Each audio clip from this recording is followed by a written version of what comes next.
As I said in an interview I did, I mean, I remember I got to see the Holdovers in June, a couple months before it premiered at the festivals, and I was like halfway through, I'm like, this woman is a virtuoso. Like, we gotta get her. So thank you for being here. Thank you.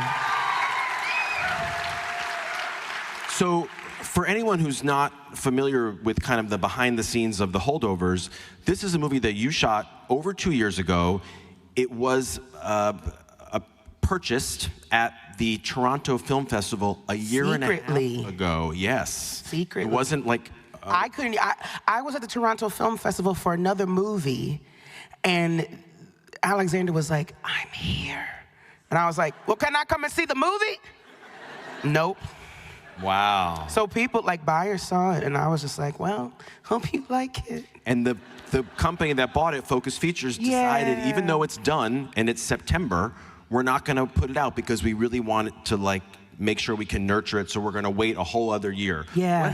What was it like for you to wait that whole extra year knowing you had done this performance? Well, you know, Alexander has very good taste. It's funny you say this. We were shooting one of the last scenes, and it was us, like, when we're all in the car driving around. So in order to make that happen, it would be me and Paul in the front, and Alexander in the back, scrunched in the back, because he really wanted to film it, and having a camera and, like, getting the back view of us. And so it was super quiet, and the whole movie was really intimate. But that day in particular, we were in between takes, and I was like, I really look forward to eating pasta with you guys in Venice next year. And I was like, Alexander, all I want to do is be on a boat in Venice, stepping out. And it didn't happen. And I said, you know, that's okay. That's okay. Yeah. No, but Focus Features has amazing taste. So when I found out it was Focus, I was like, oh, whatever y'all want to do, like they asked me. But, you know, extremely good taste that I was like, they'll know the right time. And then we got hit with the strike. But it was kind of perfect because the strike ended November 8th, and we released in theaters November 10th. Perfect. Yeah. It was a blessing in disguise. It happened the way it was meant to. Absolutely. So because I do work for TCM, I was really intrigued to learn that so Mary, the character, smokes. You do not. Do not, no. And you turn to Betty Davis to teach you Betty Davis, Sunset Boulevard. You know when she's sitting in her living room and she has her back towards the camera and it's like I don't know, the credenza, and he's like by the door, right? He's like, I'm leaving, and she's being really dramatic, and she just has the cigarette going, and it's just this smoke. And I was like, I want to make that happen. So yeah, I really binged on TCM heavy, to, you know, that was my smoking teachers. I love it. Mm-hmm.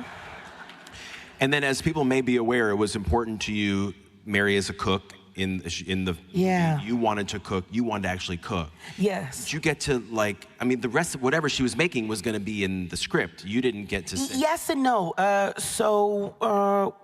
It just said, like, she's cooking. So we were like, okay, let's do oatmeal. I don't suggest that.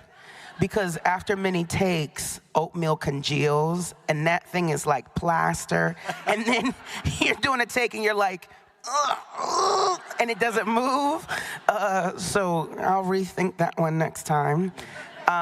We did oatmeal, we did soup, I made lunch for them, and then it was like the Sunday, the Christmas dinner. And so Alexander and I came up with the menu, and we were lucky because the HBO series Julia was happening, or I think it like just finished, and so they have special prop people in particular for like food. So they were on that show, so they came on our show. And I love to cook, so that I really got to like geek out with them. And what was really cool is I was like, guys, can you please not eat today for the day that we shot the Christmas? Oh, right. Yeah, and I was like, what if we just eat in real life on camera? And so we did. So we didn't eat that day, and then when they shot it, we ate a whole complete meal. Wow. And then at some point they said cut, and we were still eating. Because it was dinner. So if I were to come over to your house, what would you cook for me? Ooh, What kind of stuff do you like? Anything you're gonna make. I have a good roasted chicken recipe. I can really cook anything, but I love to ask my friends what they like. I like anything spicy.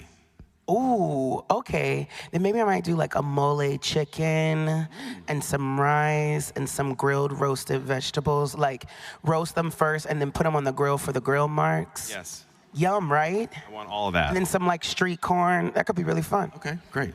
Come over. You name the day.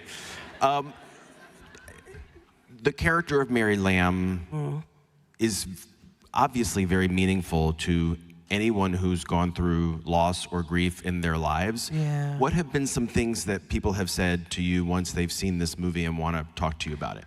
A lot of people have either written to me or messaged me. It's the most recent that I think really stands out. I was on a flight just a week ago, and I was sitting, and first of all, I'm like weird. I like watching people watch. I know, it's a little voyeuristic. I like watching people watch TV on airplanes. I do that. Let me finish that sentence. I didn't finish it. I like watching people watch TV or whatever movie on airplanes. It's always fascinating to me. It's like this weird little game that I'm like, I wonder what they're gonna watch. And it always surprises me. There's also something very interesting about the being forced to be cut off from the world, so to speak, by being on a plane. Anyways, so I'm sitting here. The lady was one seat up, but on like the window seat, so I could see her clear shot to what she was watching. And she was watching the Holdovers. And I was so nervous. And I was like, does she like it? I don't know. And literally, I had to go to the bathroom, and I was like, no! And so I had to walk past her, and when I walked past her, she was like, and I was like, no! I hope they're good tears. And then I went to the bathroom, and I came back, and I like, went like this to walk back, and she was like, oh. Isn't that weird? That's probably weird. You're like in this little bubble, and then you're like, what the, But, so she came, like, I was like, oh, thank you. And I started walking past her, and she grabbed my arm, and she was like, nope. And so then I walked back, and she just hugged me, and I just hugged her.